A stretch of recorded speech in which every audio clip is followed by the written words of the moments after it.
which I come. But, well, I get that's important, and I understand that. But on the other hand, when we're looking at the very specific things that are happening in our world today, we have to deal with facts.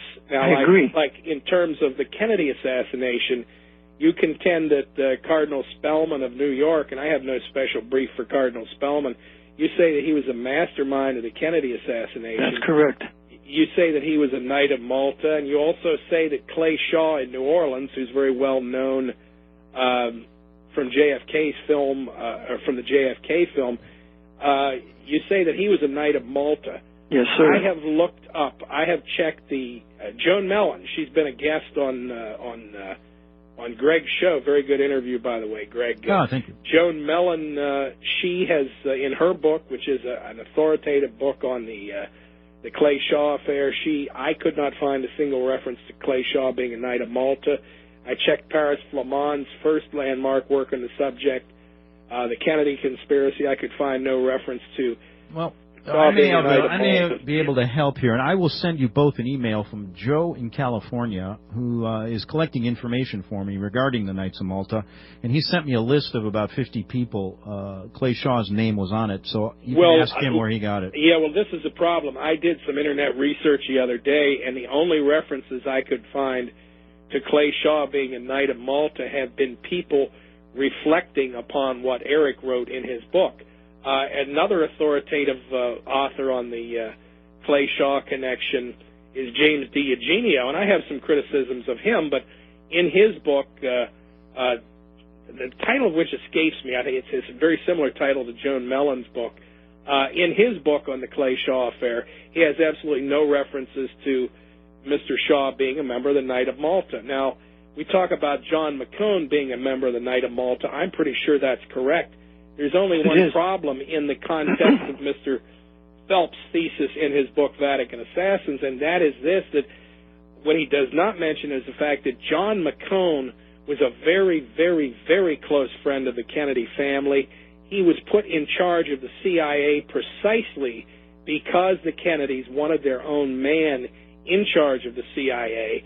And what makes it all the more interesting is the fact that when McCone was placed in charge of the CIA, the Kennedys conducted their intelligence operations against Israel and the spying on Israeli nuclear weapons through John McCone's office and kept it out of the hands of James Angleton.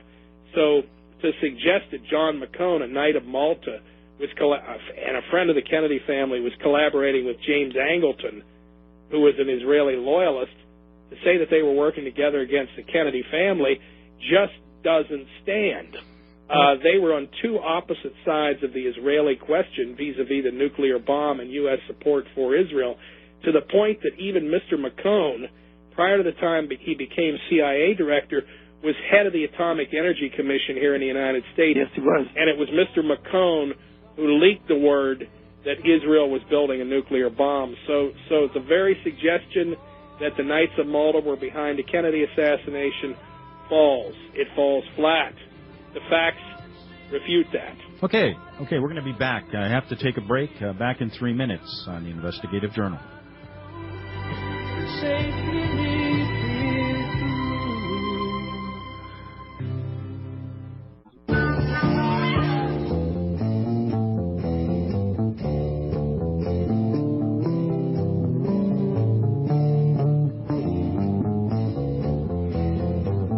Right, we're back on the Investigative Journal, and I applaud both my guests, Michael for taking his research and looking into the Zionists, and Eric Phelps, of course, for taking his research and looking into the Jesuits. It's as if I got a picture in my mind, this road that comes to this fork, and one going left, one going right, and then, did they ever meet anywhere? I guess my question, I want to ask, let me ask Eric first. I always ask Michael first, and then I'll ask Eric or Michael the same question, and it boils down to this: you're both researching the same thing. You both want to get at the same apple, so to speak. You find out different things. Now, do you think, Eric, that Michael's research into the Zionists is helpful, hurtful, and do you feel that he covers the Vatican enough in his research, or is just ignoring it? Well, I think that a lot of his research is very helpful. It's helped me. The Zionist connection is extremely important, and where he takes it with regard to all these specific Masonic Jewish Zionists is very, very good. However, I do not feel that he deals with the Jesuit order really at all in the Vatican enough, especially in the light of certain facts like these. In 1993, Yossi Beilin and Shimon Peres were responsible in the heat of Oslo of secretly deeding the old city of Jerusalem, especially the Temple Mount, to the papacy. Now that's a very, very important fact to show that the Zionists who run Israel are working for the benefit of the papacy. Why in the world, if they would run the world, would they ever do such a thing as that? That's very important. So I feel that Michael would do well to consider the Jesuit history. On my CD I put out with 13 old books, it goes back to their history some 150 years prior to this time, and it's worthy of a reconsideration, especially when we see the Jesuits involved in the initial creation of Zionism with the Dreyfus Affair, and that the Rothschilds have been known as the keepers of the Vatican treasury for at least a century and a half to 2 centuries. And I'm going to ask Michael the same question that I asked Eric, but just flip-flop it. Do you think his looking into the Vatican is helpful or hurtful? And do you feel that he has ignored the Zionist movement? Well, I find that, all right, this requires a very careful answer. My problem with Eric's writing is that he attributes so many of the crimes or events or actions or financial interests of what he describes as the Jesuits, or to he says it like, say, he'll say the Jesuits control something or another, whether it's the Council on Foreign Relations or the Anti-Defamation League or the State of Israel, when in fact nothing could be further from the truth. I read his entire book, The Vatican Assassins, in the edition. It has, what I have it in front of me here, like 695 pages.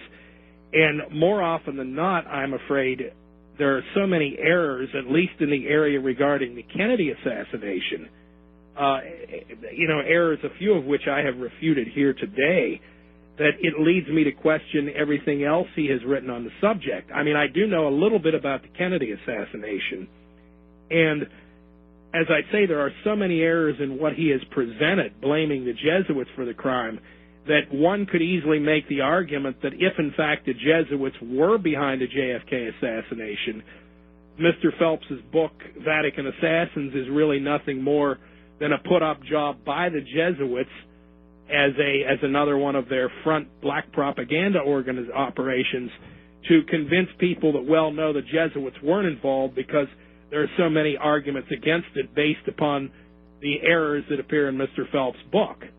So I think we have to consider that possibility. That there are just so many errors in the book in regard to the Kennedy assassination that it relies on sources that are biased. For example, he relies on Emanuel Josephson. Dr. Josephson was a Jewish fellow in New York who wrote all these books saying that it was really the Rockefellers who ran America through the Council on Foreign Relations, and very studiously ignored, for example, the fact that the Rothschild Empire and their American satellites were responsible for putting the Rockefellers in place. And Eustace Mullins, who's very familiar to many listeners on this network, has written very critically in his books about the disinformation put forth by Emanuel Josephson. Let me just ask one question. Eustace isn't a Jesuit. If you could ask, since you brought it up, Mike, let me ask this question, and if I can't get to the answer from both of you, we'll just go in the next half hour. Then I have to take some calls if you guys don't mind.